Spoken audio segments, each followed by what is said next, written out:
4 people accused of murder just walked free. This is Kenya News Update today. But here's the twist. This isn't a story about a courtroom in Nairobi. It's about a political arena in Washington, D.C., where President Donald Trump just delivered a nearly 2-hour State of the Union address, fighting to keep his party in power as Democrats nip at their heels for control of Congress. Coming up, you'll discover the 5 explosive takeaways from that speech and why a single retirement plan promise could change everything for millions of American workers. Meet the political landscape of 2026.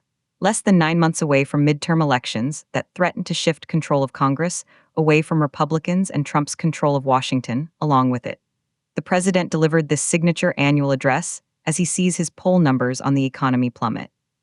For Trump, this speech was a battle for narrative control. But here's what nobody's talking about.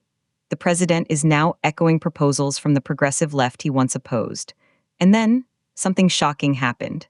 He called for a government-backed 401-like plan for U.S. workers who don't receive a retirement match from their employer. My administration will give these oft-forgotten American workers, great people, the people that built our country, access to the same type of retirement plan offered to every federal worker, Trump said. We will match your contribution with up to $1,000 each year. The plan would ensure that all Americans can profit from a rising stock market.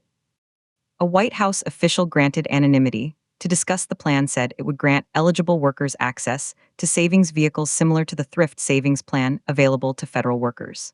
Here's the part that will blow your mind. The plan would tap an existing program known as the Savers Match Tax Credit that was enacted under the 2022 Secure 2 law to provide an annual match of up to $1,000 to low-income workers beginning in 2027. That's a direct policy link to a law passed under the previous administration. But the populist proposals didn't stop there. Trump reiterated his call on Congress to pass legislation barring large institutional investors from buying up single-family homes, asking Congress to codify an executive order he signed to do so. I'm asking Congress to make that ban permanent, because homes for people, really that's what we want, Trump said. We want homes for people, not corporations. Corporations are doing just fine. And here's the twist. Democrats released another plan earlier Tuesday to limit the ability of larger investors to buy up homes just before the State of the Union. This creates a stunning political mirror where both sides are hammering the same issue. Throughout the nearly 2-hour address, Trump declared the economy was set to boom. He said the economy is roaring like never before, even as polls continue to show voters are souring on his performance on the economy. The president also took credit for what he said was the defeat of inflation, the bane of his predecessor and political nemesis, former President Joe Biden. But if the economy is so great, why are his poll numbers plummeting? The stakes are seismic. A shift in Congress in 2026 would dramatically curtail Trump's agenda for the remainder of his term.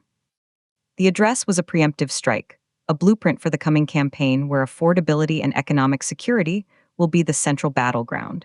Some see a president adapting populist ideas to secure his base. Others see political desperation as control of Washington hangs in the balance. But here's the unanswered question. Can a 401 promise and a ban on corporate home buying actually win back voters worried about their wallets in just 9 months?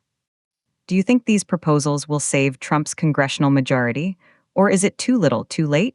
Drop your take in the comments. Subscribe to Kenya News Update today for more on the global political shifts that affect us all.